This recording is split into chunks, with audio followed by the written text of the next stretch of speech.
Hello there, Rabbi. And today we have a special guest, Moses. So glad of you to make the journey all the way from Mount Ararat to our video channel.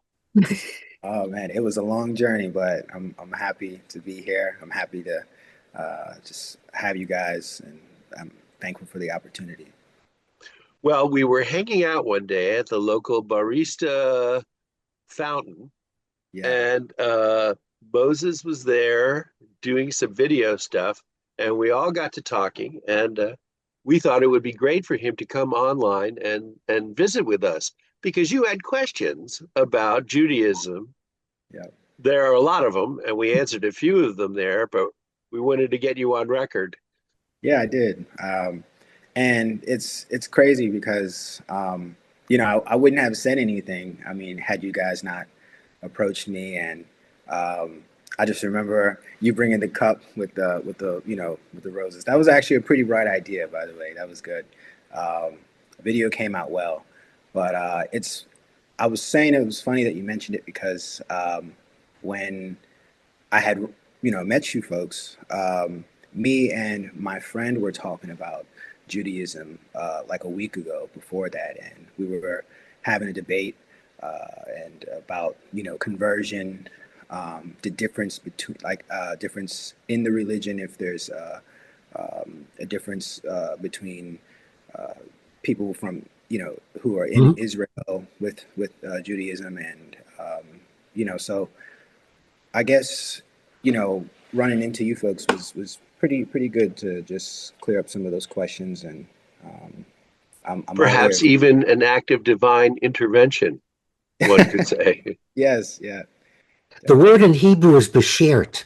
It was meant to be. We Share. talk about kismet. There's a lot of words in different religions that mean part of the universal plan. Yeah. But in Judaism, it was beshert. It was meant to happen. Wow. But share it. I'm gonna keep note of that. And you'll also hear the word beshert that people use for soulmate. That's where soulmate comes from.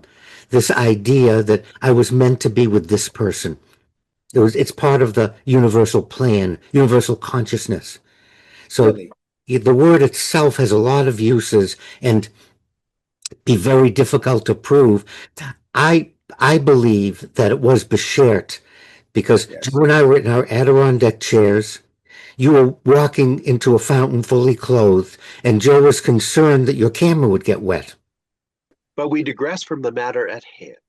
So, Moses, your question is what's the difference if you were converting in Israel versus if you were converting it to Judaism in the United States? Okay, I think let's start with conversion because there's a lot of misconceptions about conversion. And there are a lot of people that think Judaism is a nationality and not a religion, and you have to be born into it. And it's not true. From the very beginning, it's written in the Torah. You shall treat the stranger among you as a citizen and resident. And if someone wants to join, they join. So we want to first start by separating. Joe is an American Roman Catholic. I am a Jewish American. Religion, nationality. One doesn't exclude the other. And just to add to it, one of the most common remarks American Jews make when they go to Israel is the people don't look Jewish. And Mm. the reality is they're from all different countries, all different nationalities who have intermarried, had children. So you have a Middle Eastern look, which people are only used to people that look like me, an Eastern European Jewish man. You would fit right in Israel with appearance. Oh, really? Wow. Yeah, no one would question because of Jews from India, Pakistan, Ethiopia, North Africa. And this has been going on for 1,000 years. So by this point, you get people all, and then the next biggest remark I hear from people, they saw Jews that were blonde with blue eyes. And I do of course, Judaism's a religion, and you're tying it, to the nationality, which just isn't true. Now, if I want to become a Scot or Swiss, there are rules to become citizens of the country. One becomes a citizen. Israel, one becomes a citizen. Separate from your question about converting. So that's the first thing we want to clarify, that you certainly can. Second, it's your choice. We don't have sacraments in Judaism. I can't make you Jewish.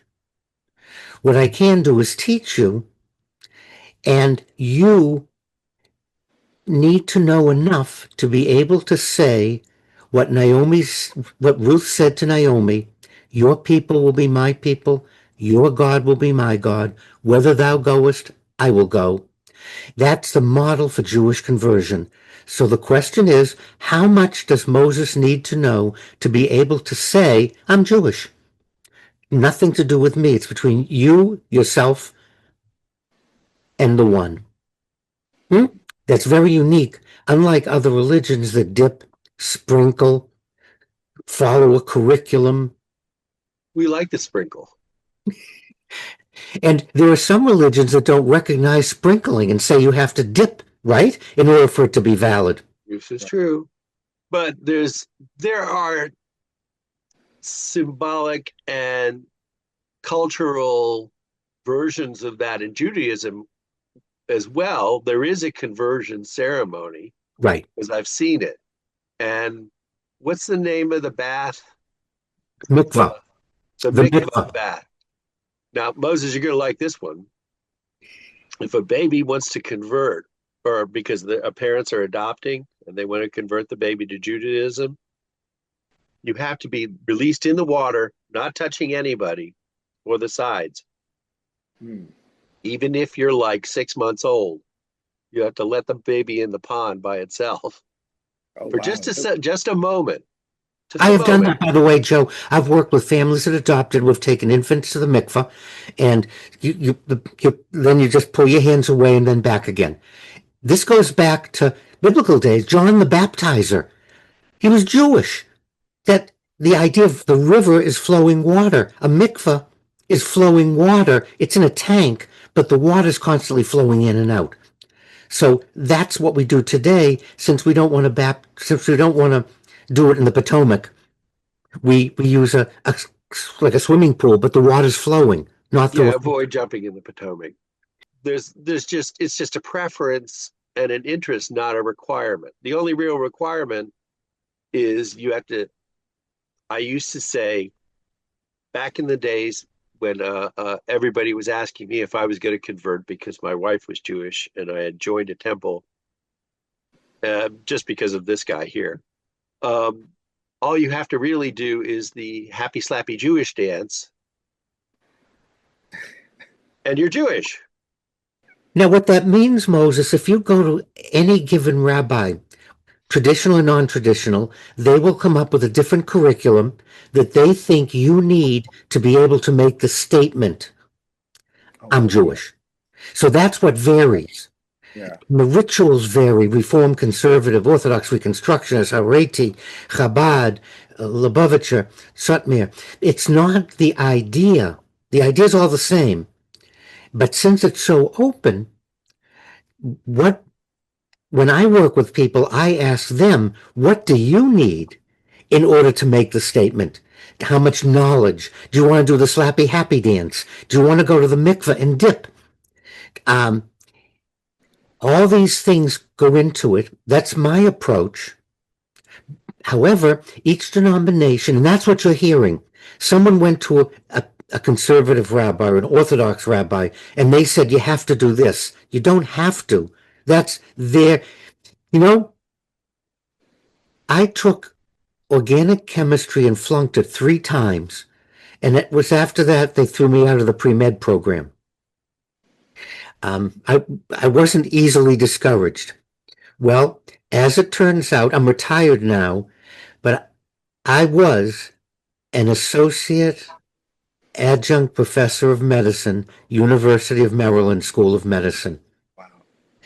Okay, not as a doctor. I made it.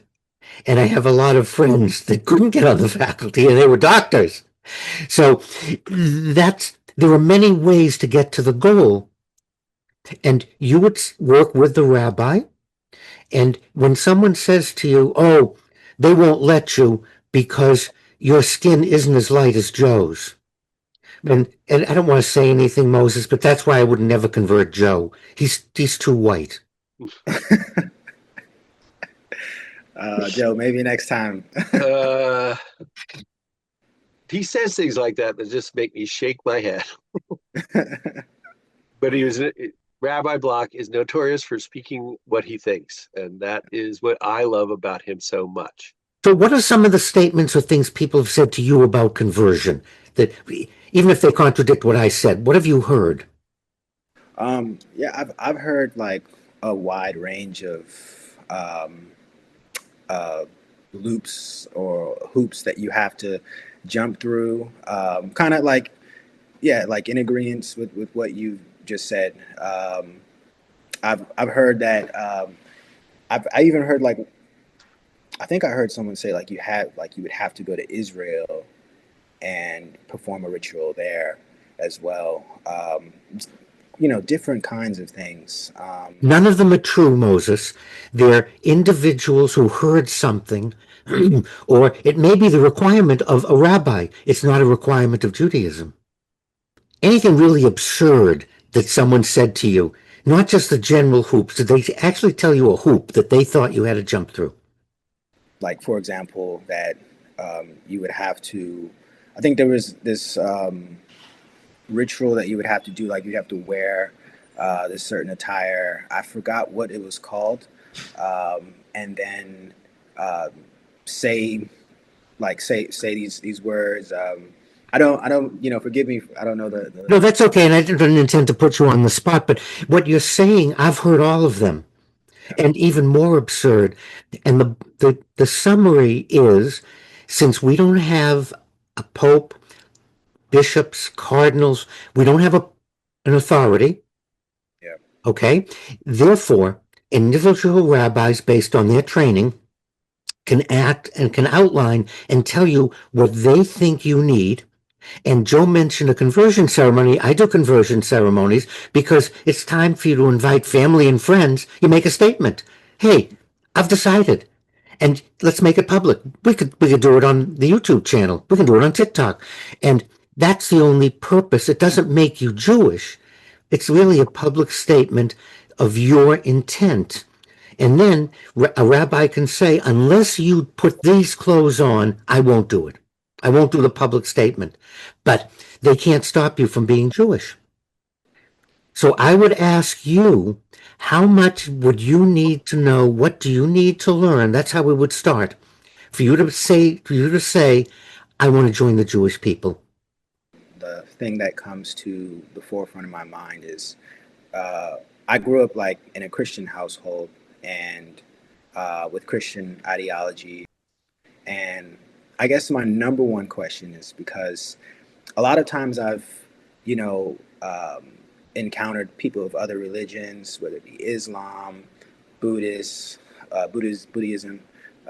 but never Judaism. This is actually my first time really talking to a rabbi, talking to and just exploring this culture and just opening this door. So I guess my question would be, from someone who's grown up into a Christian household or Christian viewpoints, what would be the difference between, or just the main difference between Good question.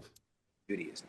Because I think they're closely. They are. The sister, yeah, we talk about the three Abrahamic religions, Judaism, Islam, and Christianity. So you're absolutely right.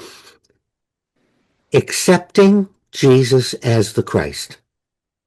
Everything else is study. Everything else is a variation. But the one thing that separates, Judaism emphasizes works, your relationship with God, not faith.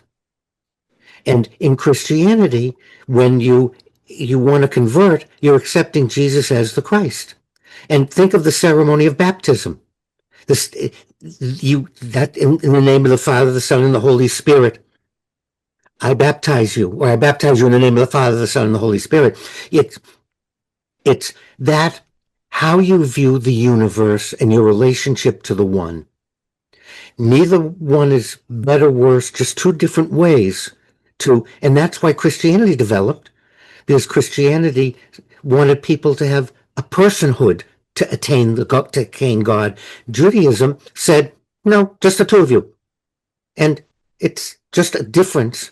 Right, Joe? So that would you say that's the key factor is um, accepting Jesus as the only way for salvation or the way to salvation? Well, I think that's true in almost all Christian religions. You can't really be Christian without believing in Jesus. They're kind of strict about that. But the other interpretation is that you have to, as you put it, faith over deeds, because, and you'll hear this as you go along if you study this further, Moses, is that there is no heaven and hell in Judaism. There is just an interaction with God, and that your deeds are for the sake of doing good and following the words of God, not to get in or get a reward. Whereas a lot of, and this is the thing that I noticed from a very earlier age when the nuns were teaching me in parochial school, that the whole idea of following the Ten Commandments and doing everything was so you'd get into heaven. This is, don't you want to get into heaven? You've got to do this. You can't do that. And it's more about the doing the right thing as opposed to getting rewarded for doing the right thing. Would you say that's accurate? Right. And everything else, Moses, is like shoes. You know, I had a rude awakening 10, 15 years ago, maybe more. I went to buy, used to play racquetball and I used to run. And I went to buy some replacement. And I walked into the store, and the first thing the young person said to me is, what are you going to do? Why do you want to wear them? What do you want? And I said, I want a pair of sneakers. And we both, yes, he did that. He just smiled at me. He said, oh no. And not only for racquetball, there are different racquetball shoes. And then there's different running shoes, and there's walking shoes, and then there's trainers, and then there's cross trainers. And this was a warehouse. You know what I'm talking about. You've seen it. When I was a kid, they were either high top or low, and you bought a pair of sneakers. That's the end of it. Well, that's religion is like the shoe store. You have to find out what fits you. And the rabbi is like the shoe salesman. I'm just your guide. I'm not going to tell you what's the best shoe or what you want. You tell me, and then I can say, oh, you're a perfect candidate for the Roman Catholic Church. This you'll find God there. Oh, you really should become Anglican. Roman Catholic Light is really for you. Be an Episcopalian. So think of Judaism as a shoe store, and think of me as a shoe salesman. So I want to help you find what fits. That actually sparks a question in me, Rabbi. I wanted to ask, I don't think I asked this question. Did you grow up in a Judaism household? It's a very common question. Yes, both my parents, grandparents, we all lived in one house together. But we're a Barry Levinson movie, my history. We lived in one house in Brookline, adjacent to Boston, and we weren't terribly observant. We observed the Sabbath and some of the holidays, but not strictly Orthodox. And this is my favorite part, Moses. There's something called confirmation in Judaism, which is high school graduation. And the way the religious education is set up, it's when you're a sophomore in high school, not a senior. Okay? It's 10th grade. 10th grade is confirmation. When one becomes 13 years old, you have a bar mitzvah. It's a ceremony that recognizes you're a Jewish adult. Okay. I was so impossible in religious school that the rabbi had to make a deal with my parents. I would only have a bar mitzvah if I didn't continue to confirmation. Usually it's just the opposite. Usually they want to keep you in. And usually they won't do a bar mitzvah unless you guarantee confirmation. I am very proud to say that that was the arrangement because I was the broken toy. I asked too many questions. I challenged too many people. I was a pain in the patootie. And therefore, I then went to a Catholic college. I was trained by the Jesuits, Moses. And if you want to hear my biography, it's called The Jesuit Rabbi on our YouTube channel, The Rabbi and I.